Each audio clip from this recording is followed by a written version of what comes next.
Hello दोस्तों, शुरू करती हूँ आज की कहानी। पुराने सालते क्षण जीवन भर के लिए रह जाते हैं, खासकर तब जब ऐसे पारिवारिक रिश्ते हो जो उन क्षणों को घटाने की जगह एक ऐसा क्षण और जोड़ दे जो ताउम्र कचोटता रहे। ऐसे ही सड़े गले रिश्तों के पसोपेश की उधेड़ मुन है यह कहानी। 5 वर्षों के निर्वासन के बाद मैं फिर यहाँ आया हूँ। सोचा था यहाँ कभी नहीं आऊँगा, लेकिन प्राचीन सालते क्षणों को नए परिवेश में देखने के मोह का मैं स्मरण न कर पाया था। जीवन के हर निर्वासित क्षण में भी इस मोह की स्मृति मेरे मन के भीतर बनी रही थी और मैं इसी के उतार चढ़ाव संग घटता बढ़ता रहा था। फिर भी आज तक मैं यह न जान पाया कि यह मोह क्यों और किसके प्रति है। हाँ, एक नन्ही सी अनुभूति मेरे मन के भीतर अवश्य है जो मुझे बार बार यहाँ आने के लिए बाध्य करती रही है। यह अनुभूति माँ के प्रति भी हो सकती है और अमृतसर की इस धरती के प्रति भी, जिसकी मिट्टी में लोट-पोट होकर मैं बड़ा हुआ। इसे लेकर मैं कभी एक मन नहीं हो पाया था। यदि हो भी पाता तो भी मुझे बार बार यहाँ आना पड़ता। बस से मैं बड़ी बदहवासी में उतरा। बदहवासी यहाँ आने की कि वे क्षण जिनके लिए मैं यहाँ आया हूँ अपने परिवेश में यदि ज्यों के त्यों हुए तो जो निरर्थकता मन के भीतर आएगी उसका सामना कैसे कर पाऊँगा। बाद में हाथ में पकड़े ब्रीफकेस में सहेज कर रखी नोटों की गड्डी से मुझे बल मिलता है। थोड़ी देर के लिए मैं इस एहसास से मुक्त हो जाता हूँ कि अब मैं माँ का निखट्टू पुत्र नहीं हूँ। निखट्टू मेरा उपनाम है। इसके साथ ही मुझे याद हो आते हैं मेरे दूसरे उपनाम भी। सीधा और भोला होने के वश रखा गया भलोल उपनाम, सदा नाक बहती रहने के वश रखा दो मुही उपनाम। इन उपनामों से बार बार चिढ़ाने से मेरा जो रुदन निकलता तो माँ से लेकर छोटे भाई तक को गली में लड़ती कौशल्या की आवाज़ का आभास होता था। 9वीं में मेरे कौशल्या उपनाम की बड़ी चर्चा थी। मेरे मन में यह प्रश्न उस समय भी था और आज भी है कि अगर मैं भलोल हूँ या मेरी नाक बहती है तो इसमें मैं कहाँ दोषी हूँ, और यह भी कि मेरी दुर्दशा करने वाले मेरे अपने कहाँ हुए। अब सोचता हूँ मेरा इनके साथ केवल रोटी कपड़े तक का संबंध रहा है। वह भी इस घर में पैदा हुआ हूँ, शायद इसलिए मुझे पता ही नहीं चला कि कब संगम सिनेमा से गुजरकर पिंगलबाड़े तक पहुँच गया था। पिंगलबाड़े से मुड़ने पर पहले तहसील आती है। छुट्टी के रोज़ भी यहाँ भीड़ रहती है, जमघट लगा रहता है। मुकदमे ही मुकदमे, मुकदमे अपनों पर, ज़मीनों के लिए, कत्लों के मुकदमे, तार तार होते रिश्ते, बेहिसाब दुश्मनी, कोई अंत नहीं। मैं जल्दी से आगे बढ़ जाता हूँ।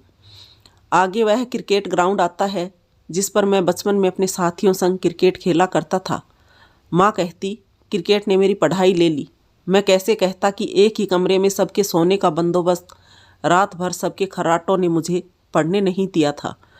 पढ़ने के लिए मैं मॉडल टाउन चाचा जी के पास और 40 कुओं पर भी जाता था, पर वहाँ भी पढ़ाई का माहौल नहीं बनता था।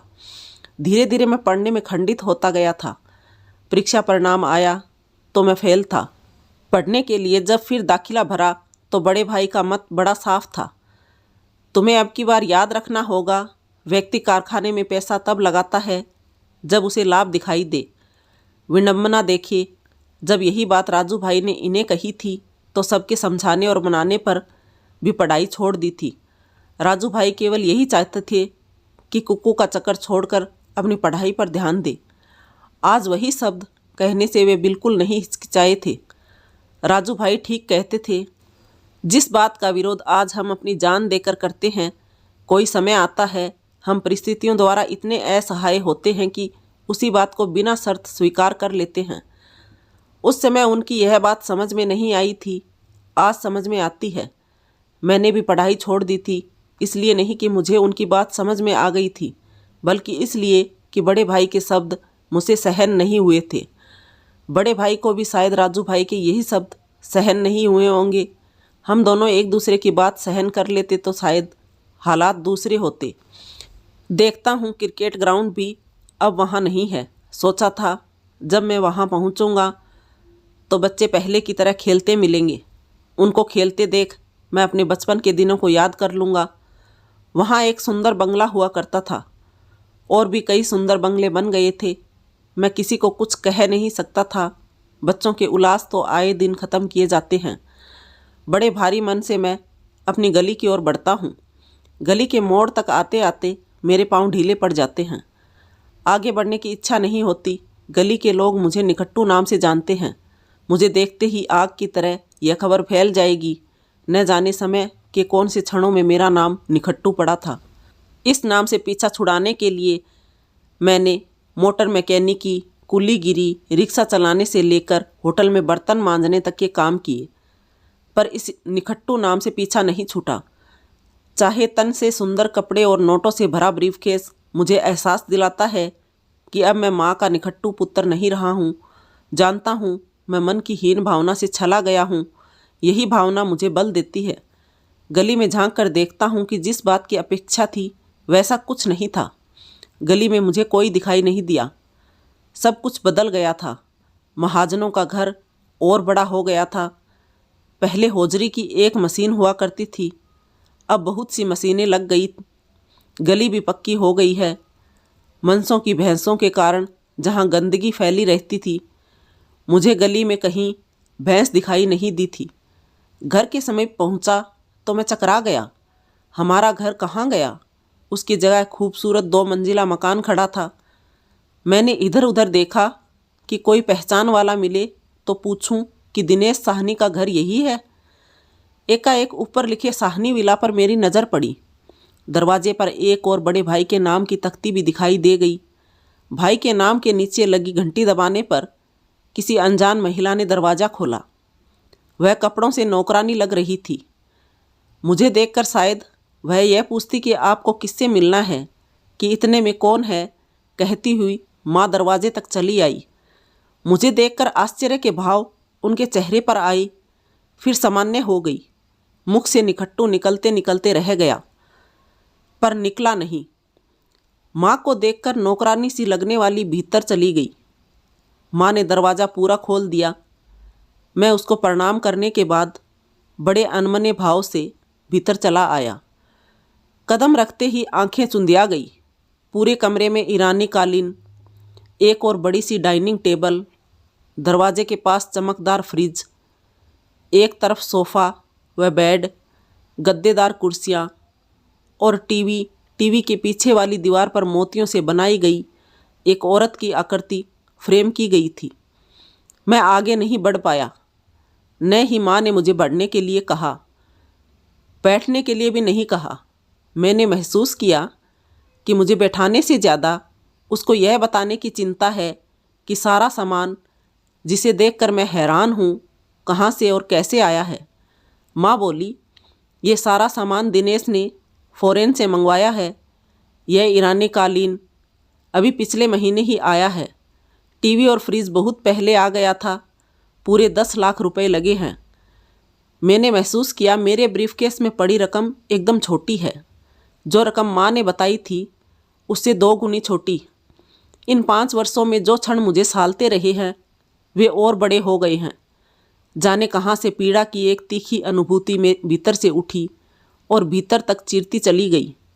पीड़ा इसलिए कि निकट्टू उपनाम से मुक्ति पाने की जो इच्छा लेकर यहाँ आया था वह जाती रही। बैठक और ड्योढ़ी मिलाकर ड्राइंग रूम में इतनी कीमत की चीज़ें हैं तो भीतर के कमरों में जाने क्या क्या देखने को मिले। माँ ने बताया, अपनी पत्नी के सारे गहने बेचकर जिस होटल में तुम बर्तन मांजते थे उसी होटल को खरीद लिया था। यह उसी की करामात है कि हमें कोई कमी नहीं है। ऐसे कहा जैसे अब भी उसी होटल में बर्तन मांजता हूँ। गांव की ज़मीन उसने छेड़ी तक नहीं। कहता था जिसमें सब हिस्सेदार हो उसमें वह कुछ नहीं करेगा। माँ को भय हुआ कि कहीं मैं होटल में अपने हिस्से का दावा न करने लगूं, इसलिए साफ साफ बात करना ठीक समझी। मैं कहने को हुआ कि इस मकान में भी तो मेरा हिस्सा है, पर चुप रहा। बाद में माँ ने महसूस किया कि उन्होंने मुझे बैठने को नहीं कहा। बूट उतारकर सोफे पर बैठ जाओ। यह सुनकर मैं संकुचित हो उठा कि उसका अपना बेटा अपने भाई की ईरानी कालीन पर बूट पहनकर नहीं बैठ सकता। कालीन पर तो बूट पहनकर ही बैठा जाता है। मैंने यह भी महसूस किया कि घर छोड़ते समय जिस तरह मुझे लेकर माँ भाव शून्य थी उसमें और वृद्धि हो गई है। न मैं बैठा और न ही मैंने बूट उतारे। कहा, चलूँगा। माँ देखने आया था कि शायद तुम्हें मेरा अभाव खटकता हो, पर नहीं, यहाँ सब कुछ उलट है। तुम्हें मेरा अभाव नहीं था, बल्कि मुझे तुम्हारा अभाव था। कितना विलक्षण है कि बेटे को माँ का अभाव है, पर माँ को नहीं। वहाँ से निकलने के बाद भी पीछे से माँ की आवाज़ आती रही, कुछ खाते पीते जाओ, भाई से नहीं मिलोगे, होटल नहीं देखोगे। मुझे माँ की आवाज़ किसी कुएं से आती सुनाई दी। माँ दिनेश भाई के साथ इसलिए है कि दोनों एक ही वृत्ति के हैं, बेईमान और धोखेबाज।